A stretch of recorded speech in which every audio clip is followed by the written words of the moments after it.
जय हिंद दोस्तों, स्वागत है आपके अपने YouTube channel knowledge of education पर।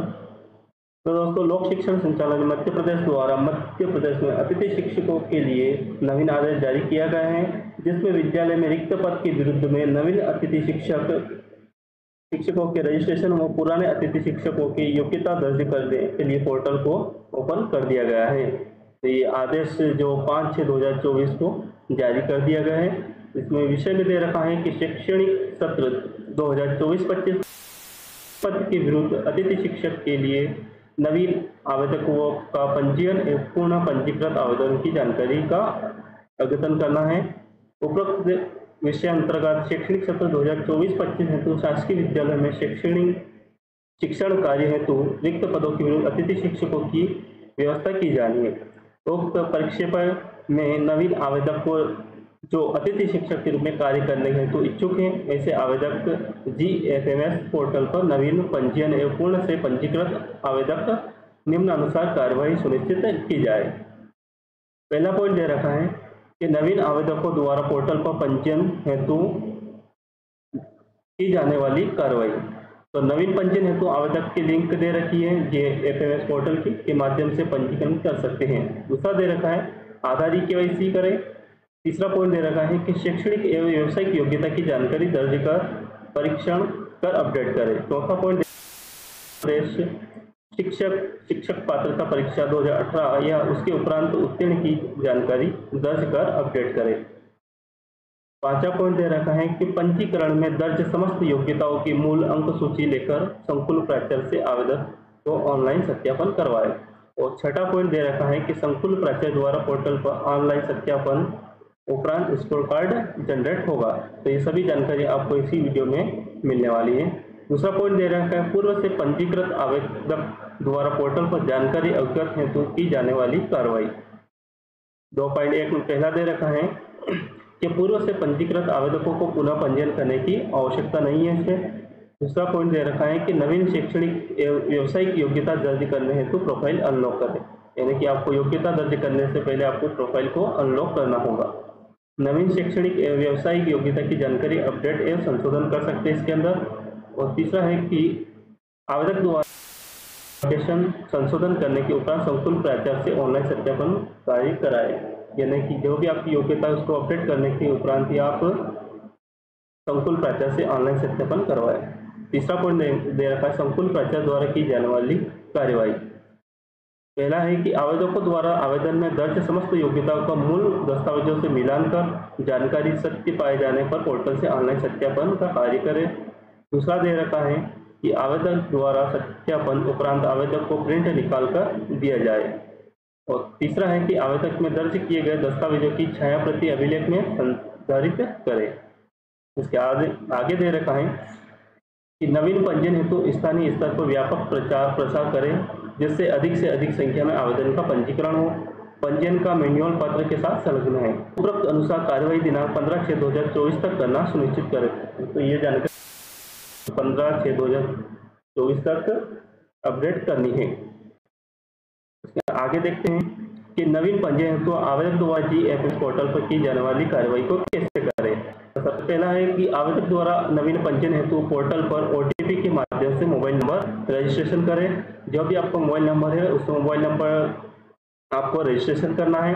उसके बाद आपको कैप्चा फिल करना है। कैप्चा फिल करने के बाद मोबाइल पर OTP प्राप्त करना है तो क्लिक करना है। आवेदक के मोबाइल नंबर की जानकारी दर्ज करने के उपरांत OTP आवेदक द्वारा रजिस्ट्रेशन मोबाइल नंबर पर प्राप्त होगा। आपका जो भी रजिस्ट्रेशन मोबाइल नंबर उस पर आपको OTP प्राप्त होगा। आवेदक द्वारा OTP की जानकारी दर्ज की जाए। आवेदक को अपने OTP की जानकारी दर्ज करनी है। आवेदक द्वारा OTP दर्ज करने के उपरांत यूजर की जानकारी सत्यापित हो जाएगी, यानी कि OTP दर्ज करने के बाद आपको यूजर्स की जानकारी सत्यापित हो जाएगी होगा। आवेदक को यूजर्स के रजिस्ट्रेशन होने के उपरांत स्वयं के आधार का उपयोग कर आधार KYC करने की कार्यवाही में स्वयं के आधार की जानकारी दर्ज करें। आपको जिस किसी का भी आवेदन करना है, यानी कि आपको स्वयं का जिसका भी आप आवेदन कर रहे हैं उसका ही आपको आधार कार्ड से KYC करनी है। इसके बाद आधार की जानकारी दर्ज करने के उपरांत OTP आवेदक के आधार पर दर्ज रजिस्ट्रेशन मोबाइल नंबर पर भेज दिया जाएगा। का संदेश प्रदर्शित होगा। तो आपको जो भी आधार नंबर और आधार नंबर डालने हैं, उसके बाद OTP EKYC दोबारा करें, तो इस पर क्लिक करके आपको इस प्रकार से लोगो शो होगा जिसमें OTP का बताया जाएगा। इसके बाद आधार सत्यापन उपरांत आवेदक स्वयं की जानकारी या समग्र ID की जानकारी दर्ज करें। इसके अंदर आपको स्वयं की जानकारी और समग्र ID के द्वारा जो जानकारी है वो दर्ज करनी है। इसके बाद सेव पर क्लिक करें। आवेदक द्वारा जानकारी सेव करने के उपरांत रजिस्ट्रेशन मोबाइल नंबर पर भेज दिया जाता है। आवेदक का यूजर नेम आवेदक का रजिस्ट्रेशन मोबाइल नंबर है। जो भी आपको ये FMS पोर्टल पर आप लॉगिन करेंगे तो वहाँ पर आपको दिया जाएगा यूजर नेम और पासवर्ड। तो पासवर्ड आपको मोबाइल नंबर पर भेज दिया जाएगा जो भी आप इसमें रजिस्ट्रेशन करेंगे। तो जो भी आपका यूजर नेम है वो आपके मोबाइल नंबर रहेंगे और पासवर्ड आपको मोबाइल नंबर पर भेज दिए जाएंगे। आवेदक अपने लॉगिन ID का उपयोग कर लॉगिन करने के उपरांत शैक्षणिक व्यावसायिक योग्यता की जानकारी दर्ज करने हेतु तो क्वालिफिकेशन पर क्लिक करें। अपडेट क्वालिफिकेशन दे रखा है, यहाँ पर आपको क्लिक करना है। इसके बाद ही आप आवेदक अपडेट क्वालिफिकेशन ऑप्शन के माध्यम से शैक्षणिक व्यावसायिक योग्यता की जानकारी को अपडेट करें। इसके बाद आप यहाँ पर प्लस के चिन्ह पर क्लिक करके जो भी आपकी high school, high secondary, graduation की जो योग्यता है वो आप इस प्रकार से यहाँ पर दर्ज कर सकते हैं। तो शैक्षणिक व्यावसायिक योग्यता की जानकारी अपडेट करने के उपरांत प्रिंट लेकर आवेदकों के साथ संकुल प्राचार्य से ऑनलाइन सत्यापन कराएं। जिस प्रकार से आपको ये डॉक्यूमेंट शो होगा, जो आपको इसको प्रिंट निकाल के संकुल प्राचार्य से सत्यापन करवाना है। संकुल प्राचार्य द्वारा आवेदक को निरस्त करने पर जानकारी आवेदक के लॉगिन पर पुनः अनलॉक होगा। वेरीफाई होने के उपरांत आवेदक के लॉगिन पर जानकारी लॉक प्रदर्शित होगी।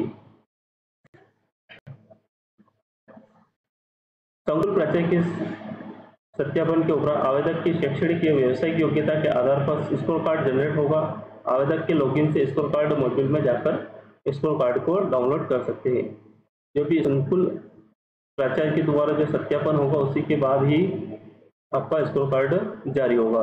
स्कोर कार्ड को आप अपने लॉगिन पोर्टल पर जाके स्कोर कार्ड मैनेजमेंट ऑप्शन पर क्लिक करके देख सकते हैं। मॉड्यूल में माय स्कोर कार्ड ऑप्शन के माध्यम से स्कोर कार्ड को डाउनलोड करें। स्कोर कार्ड डाउनलोड कर प्रिंट करें। स्कोर कार्ड डाउनलोड होने के बाद इस प्रकार से आपको शो होगा स्कोर कार्ड, उसको आपको प्रिंट करना है। आगे दे रखा है कि संकुल प्राचार्य के सत्यापन पश्चात लॉक प्रोफाइल होने के उपरांत अनलॉक करने की कार्रवाई हेतु आवेदक के लॉगिन से अनलॉक एप्लीकेशन ऑप्शन में जाकर क्लिक करें। तो आपको इस प्रकार से यहाँ पर ऑप्शन में जाकर अनलॉक एप्लीकेशन में जाकर आपको अनलॉक करना है। आपकी जो भी है ID उसमें प्रोफाइल अनलॉक है तो OTP जनरेट करने की कार्रवाई करें। उसके बाद आपको OTP के माध्यम से अनलॉक होगा। ये तो OTP आवेदक के रजिस्ट्रेशन मोबाइल नंबर पर भेज दिया गया है। तो आपको OTP जो आवेदक है उसके मोबाइल नंबर पर भेज दिया जाएगा। प्रोफाइल अनलॉक करने हेतु आवेदक को 2 प्रकार की सुविधा उपलब्ध कराई। अपनी प्रोफाइल अनलॉक EKYC की जानकारी में त्रुटि होने पर प्रोफाइल प्लस EKYC अनलॉक कर सकेंगे।